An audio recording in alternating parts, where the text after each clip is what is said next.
And I said, thank you for staying in tech because I was, like I said before, my podcast in the tech class, dropped a major, switched my major to marketing. I was like, I don't understand this. I'm going to stick with something I'm comfortable with. But you was able to become comfortable with your uncomfortableness in tech. Yes, yes. Become comfortable with the uncomfortable.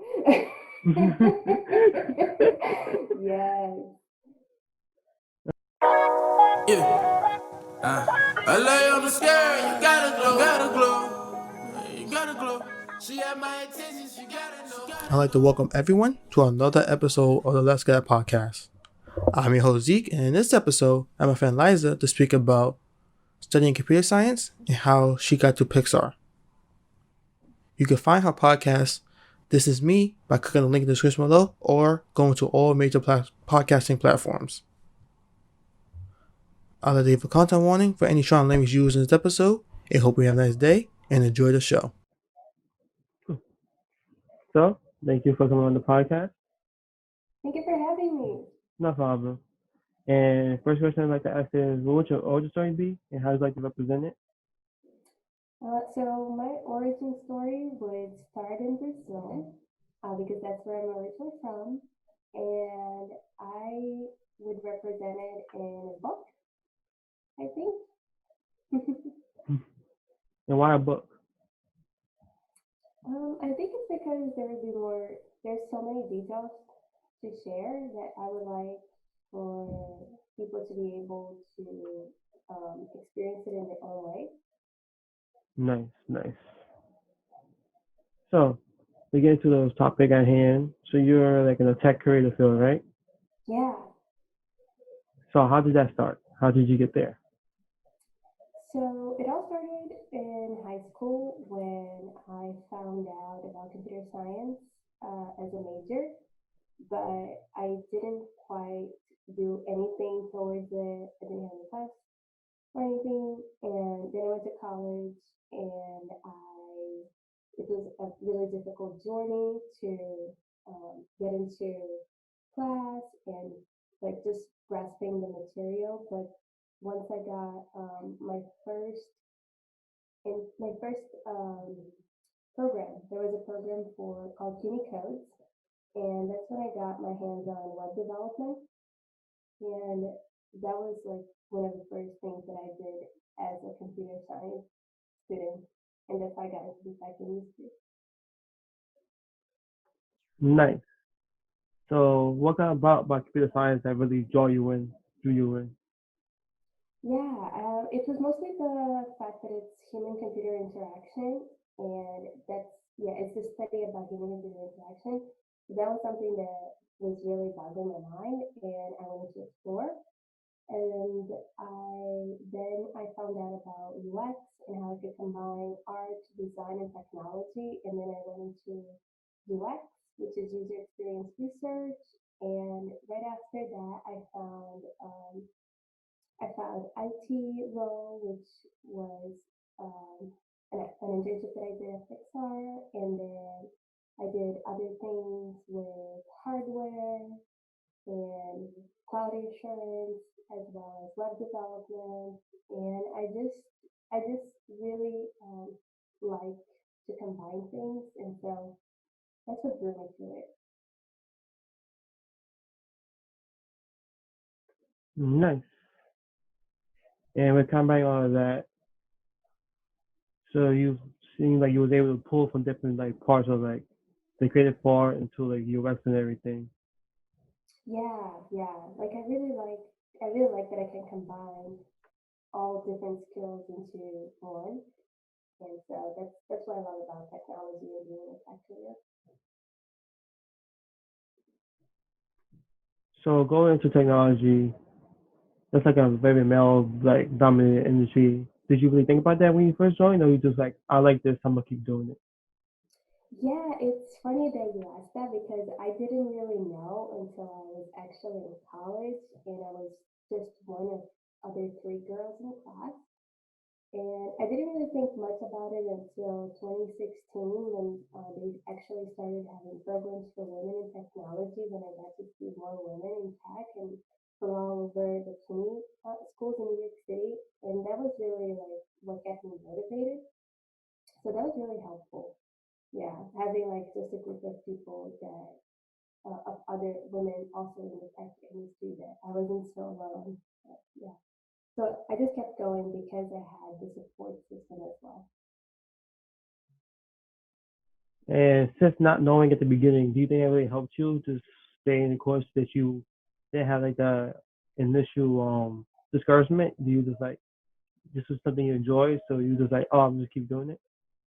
Yeah, it's not that it was something that I enjoyed. It was actually really difficult for me, and I wanted to give up. But I felt like if I gave it up, I would regret it.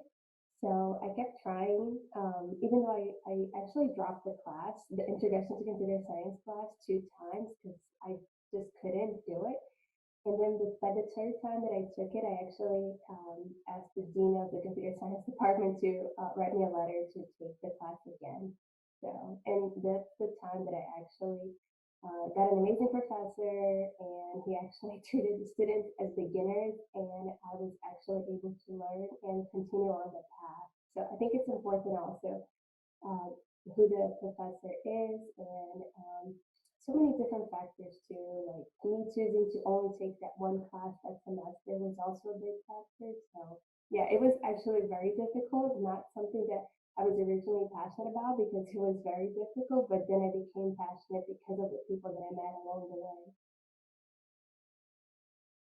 Nice. It seemed like you had the support system. And since it was like something that you didn't really get at first, so you said like your determination and your job is really push you to finish to like master it. Yes, yes. I think you definitely need, if you want to be in the tech industry, especially, you definitely need like that drive to want to do you have to do like so many practice. You have to practice, you have to understand the concepts, like not only like theoretically, so but also like the code. And it was just, yeah, it was just really empowering once I figured it out. And that's when I decided to volunteer to teach students as well, because I was like, I figured it out. Now let me teach some people how to do it too. Always give back. And what would you say that helped you click that really helped you understand technology? Yes, so it was definitely the professor. He was very open, and he assigned really cool projects.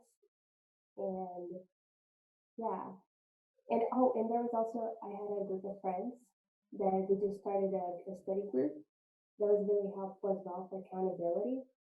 And just the fact that I decided to focus on that class, and I was determined to read the whole book and do everything and asking for more all the time. So, yeah, that was a big thing. Cool. And since you like dropped it twice, like did you talk to anybody to like help convince yourself that you wanted to keep doing it? And then you had to be like, okay, I know I dropped it twice, but this I feel something's here. Yeah. So, I mean, so many people just looked like they were so smart and they really knew what they were talking about. They knew all the technical terms and the words. And I was just like, oh my gosh, like, where have I been? Have I been living in a rock that I didn't know all this? But, but it was like, I just felt intimidated by the other students that were in my first 2 classes because I was like, they know it. It's not hard for them. They're doing it. I can't do it. I just gotta drop. I'm not understanding what I'm doing. Then I just can't keep doing this. And it's funny because then after like dropping those classes twice, that's when I decided to like add art into my life again because I was like really ready to give up computer science and the tech industry. But it's good that I got the art because I got another part of myself, and like in conjunction with the computer science, that I was just more relaxed. I was doing something that I really enjoyed while also trying to learn something that was really challenging, but that I appreciated in a way. Nice. So once you found that self confidence, you was like, okay, I can move at my own speed, not to worry about anybody else. Right. And to go back to when you say you was like one of the few other women in like the class at that moment, did you feel anything different at that moment, or you was like, oh, this is I'm gonna still keep doing this? On the third class? In the college class when you was only like 1 3 women, did you really feel any different, or you was like, okay, Yeah, no, in the first two classes, I felt out of place. Like, I felt out of place, not just because I was like one of the few women, but mostly because there was a lot of really smart people there, and they were really grasping the material, and I wasn't. So it was just, yeah, I just felt like it wasn't for me. But yeah. nice. And now with your career, you're in Pixar, which is great. A lot of people's dreams. Yeah. How did that come about? Yeah, so that came about in 2018 when I decided to apply. But mind you, I had been looking at their job postings for several years prior to that. I was always looking, and I was always like, I'm never gonna get in. Um, but then something changed in like 2016 because I started seeing as a possibility for me as a technical person to join, not as an artist. And that's when I started looking more into um, animation classes and other kinds of like art classes so that I could see like how the users were using the software for art. And that was really cool. And then there was this position for an internship that I saw and I qualified for it and I decided to apply in 2018 and just like that with one application I got it and so that's how it was about. So when you applied, did you ever think like I'm not gonna get this? This is just like a huge company. How they gonna see me? Like most Oh people yeah. feel. Oh yeah, the imposter syndrome was there. I was just like, I'm just gonna apply it, but I'm not gonna get it anyways. Yeah, it was definitely there. And but it's good because I was part of a program called CUNY Tech Prep, and at the time I had a career coach, and she was like, "No, you should apply." And I applied on the last day of the deadline. I was like, "Okay, fine." And then I submitted it. So it was very lucky, like that I got it. I am very thankful for it. Nice. And with that, the movies you make, I seen you on LinkedIn putting made a video like saying like to tell people just apply even if you don't feel like you can do it because there's always that one chance. Yeah, yeah. That's what I always tell people. If you don't apply, how can people find you? You have to give yourself a chance, you know? Yes. And so you didn't, so like I said before, you didn't join like as an artist, join like in a tech role, which is Right, like, that's correct. yeah, Yeah, so yeah, my internship is more like it's a production support engineer intern at the time in 2018. And what I got to do is troubleshoot and diagnose issues that they had with mostly their Linux equipment. And that was a lot of fun because I got to work not only on the software side, but also on the hardware side. And so it was very like good for me because I really like um, I really like doing many things. So the fact that we were engaging in different ways with like computers made me really happy and constantly learning about new things. nice. I remember I met you, you guys was all advanced in like marketing and stuff like that, and I was like, okay, I'm here. I'm gonna do my best. Yes, yeah, we were both in the marketing boot camp. Yes, like Yeah. I told you, I just enjoy like doing many things, so it's so fun. Yeah. How did you join that program? How you join that competition? The one that we met in, Yeah. I think there was just an advertising somewhere in my emails, and I was like, yeah, I'll sign up. Why not? it's during winter. It's during spring break. Yeah, why not spend spring break doing learning something new? Yeah, that was a fun experience. Yeah, and I really enjoyed how we all had matching outfits at the end. Yeah. And the logo that you made for us, so cool. Yeah. What else? So, along your journey, you've done like a lot of different things. Do you feel like it helped you like shape your point of view, and then you was able to use that experience to like talk about it more, and then help you like make decisions as you continue? Yes, I think it's important to not. There are people that really like know what they want to do and they just go for it, and I admire those people. But I am somebody that just really want to learn like a little bit of everything. I don't need to be a master at it, but I just feel fulfilled when I know things.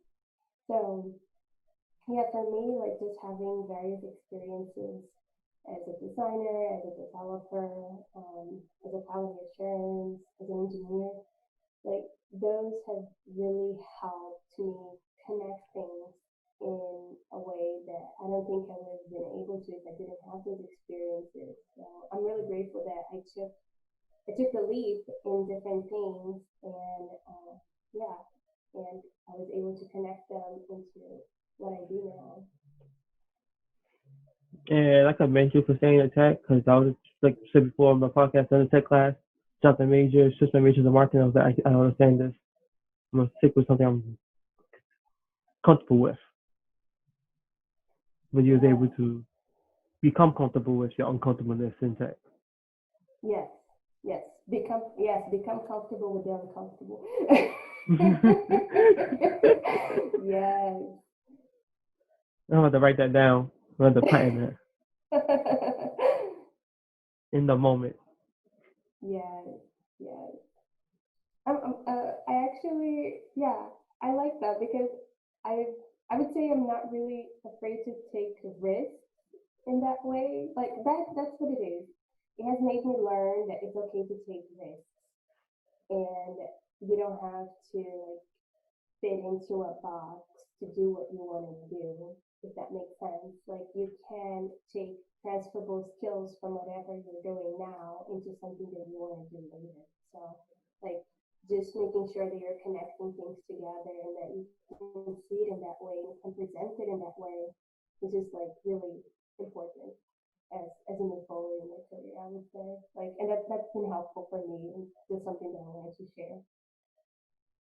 Nice. And so, okay. So with all that, what would you say like been the most enjoyable part of your journey so far?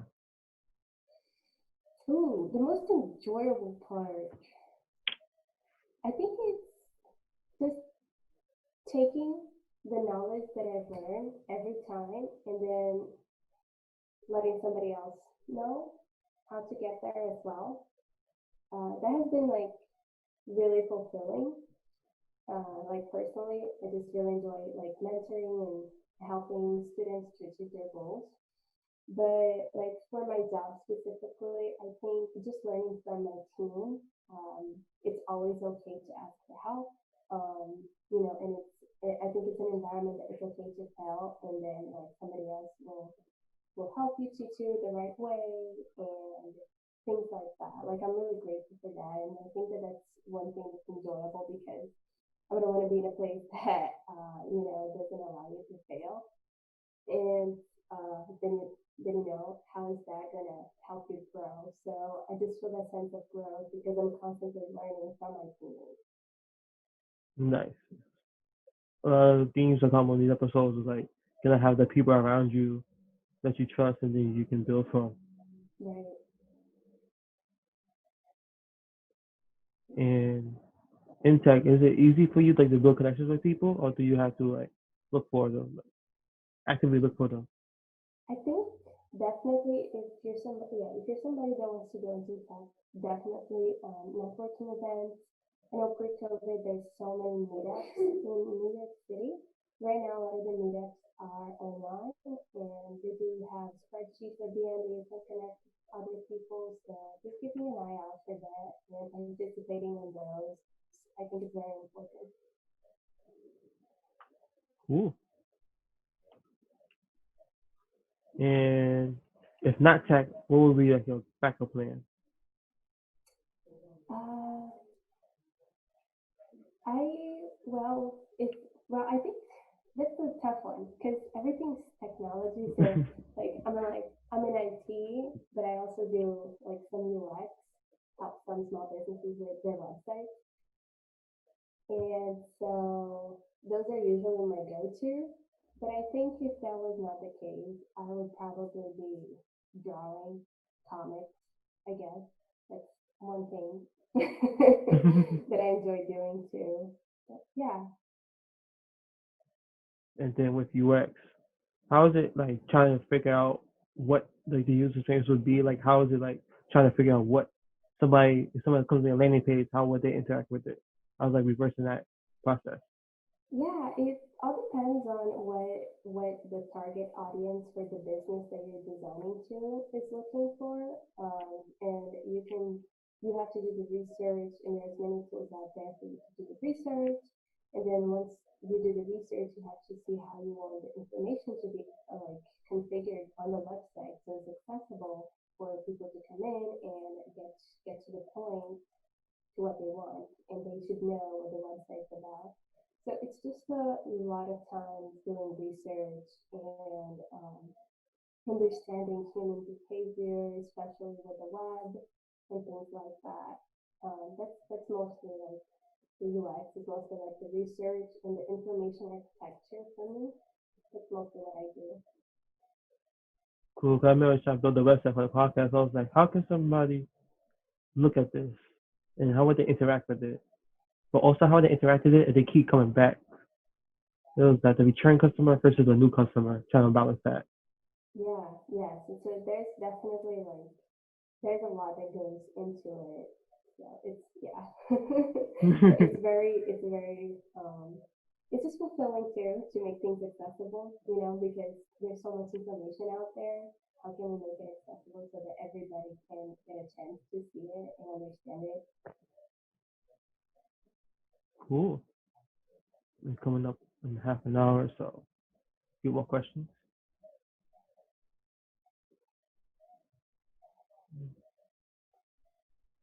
Cool. So with that, what kind of advice do you have for somebody who wants to be in the field in a similar role or different role in tech? My advice is to practice your coding skills. Read code, it's really great. HackerRank. I think Free Code Camp is one of them. Code Academy. There's so many tools out there. Find which one works for you. Coursera. There's nano degrees happening. Yeah, if you don't want to go to a computer science college for it, there's all those things out there. But even if you are in a degree right now in computer science, I would recommend read code definitely because you want to be able to pass those interviews. Technical interviews are extremely difficult, and there's so many stages. So definitely want to be ready for those. And yeah, and practice and network. Be part of meetup groups, find groups on LinkedIn, follow the companies that you would like to work for, really understand what you want to do so that you can tailor your resume towards that position. Yeah. Yeah, I So remember. network and practice. I remember my friend said coding interview was 4 hours. I was like, huh? And I was like, you know what? I could change my major. It's okay. Yes, so many stages. And coming up in the last 4 minutes, so last question I have is, what would you name your origin story? Right now, what I can think of at the top of my head is awakening. Cool. Yeah. Nice. And is there anything you want to promote that people can find you or find products? Oh or yeah, find? you can find me on Twitter at This Is Liza or on Instagram at underscore This Is Liza. And then there's my podcast too. That you'll find it if you see my Instagram. Yeah. Nice. And before we go, any questions from me or anything you want to learn or no? Yeah, well, thank you so much for having me and for doing this and like gathering all these people to talk. No problem. Anytime. All right.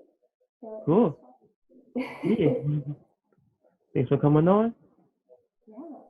and I'll see you guys later. That brings another episode of Let's Get Podcast to a close. Again, you can find her podcast, This Is Me, by clicking the link in the description below or going to all major podcasting platforms. For next week, I have the host of the Panic Bros and Panic Room podcast.